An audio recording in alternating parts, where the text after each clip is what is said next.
Labana farm में आप सभी भाइयों का स्वागत है।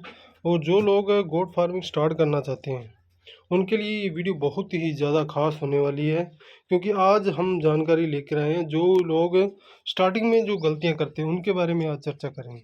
क्योंकि पहले जो गोट फार्म स्टार्ट करते हैं तो हमें अपना शेड और फार्म तैयार करना होता है। उसके लिए बहुत ही ज़्यादा ज़रूरी होता है कि उसकी क्या लोकेशन रहे और किस डायरेक्शन में बनाया जाए। तो आपने बहुत लोगों से सुना होगा कि पूर्व से पश्चिम की ओर फार्म का लोकेशन तैयार करनी चाहिए। ये बात तो आपने बहुत सुनी होगी, बट ये बात क्यों कहते हैं लोग? ये बात इसलिए कहते हैं क्योंकि जो सूरज की किरणें होती हैं वो मतलब ज़मीन में हर फार्म के अंदर पूरे में जानी चाहिए। तो इसके लिए ज़रूरी है कि पूर्व से पश्चिम की ओर फार्म बनाया जाए तो बहुत ही ज़्यादा बेस्ट रहता है। जिससे क्या है कि अगर सूर्य की किरणें ना पड़ें तो उससे ये नुकसान होता है कि जो इनके बाथरूम से यूरिन से जो अमोनिया गैस निकलती है तो वो क्या है कि वो हैवी होती है, ज़्यादा ज़मीनी स्तर पे रहती है, ऊपर नहीं जाती।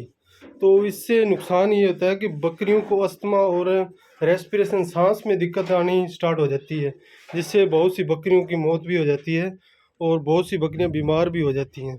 इससे बचने के लिए ये कहा जाता है कि पूर्व से पश्चिम की ओर फार्म किया जाए। और दूसरी गलती ये होती है लोग करते हैं जो कि अपने बकरियां खरीद लेते हैं।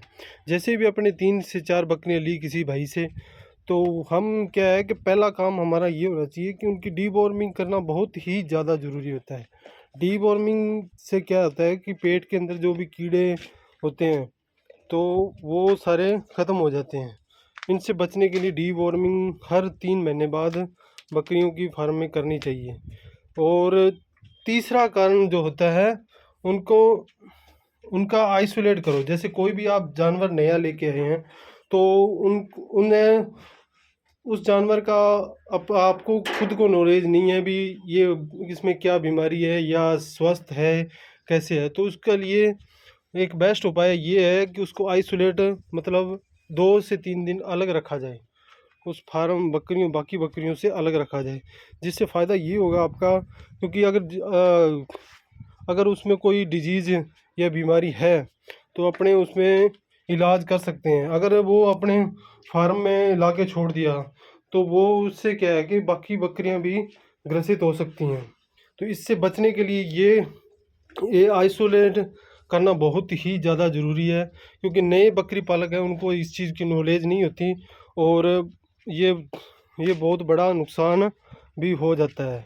और चौथा मेन कारण ये भी है, और वो क्या है कि जैसे वैक्सीनेशन ना करना, वैक्सीनेशन के बारे में नॉलेज भी ना होना। वैक्सीनेशन बहुत ही ज़्यादा ज़रूरी होती है दोस्तों, क्योंकि वैक्सीनेशन जैसे पीपीआर है, फिड़की है, ये कुछ ज़्यादा कॉस्टली नहीं होती। बट जैसे पीपीआर की एक वाइल जो है वो 100 बकरियों की लगभग 500 रुपये में मिल जाती है मेडिकल स्टोर से। तो वो अगर हम ना करें तो मैंने भी देखा है, कई फार्म देखे हैं जिसमें पीपीआर की वजह से जानवरों का बहुत बड़ा नुकसान हुआ है।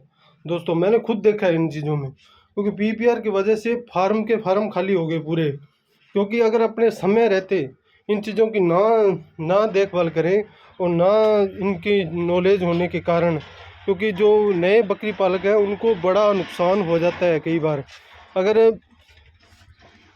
और इसलिए वैक्सीनेशन बहुत ही ज़्यादा ज़रूरी है। और पांचवा कारण ये भी होता है इसका दोस्तों कि अपने डाइट प्लान सही ना होना। क्योंकि डाइट प्लान के बारे में अपने को नॉलेज ना होना, उसकी वजह से क्या है बकरियां बीमार हो जाती हैं। कई बार उनको दस्त वगैरह की समस्या आती है, कई बार डाइजेशन की समस्या आती है। तो ऐसी समस्याएं बहुत ही ज़्यादा देखने को मिलती है स्टार्टिंग में, क्योंकि अपने या तो ज़्यादा उनको खिला देते हैं स्टार्टिंग में और या उनको बिल्कुल कम खिलाते हैं, जिससे क्या है कि उनकी मौत हो जाती है। तो इसके लिए अपने को सही डाइट प्लान तैयार करना चाहिए और सही तरीके से फीड मैनेजमेंट का भी ध्यान रखना चाहिए दोस्तों। अगर दोस्तों वीडियो अच्छी लगी हो तो लाइक और सब्सक्राइब ज़रूर कर देना और दोस्तों तक शेयर भी कर देना। धन्यवाद।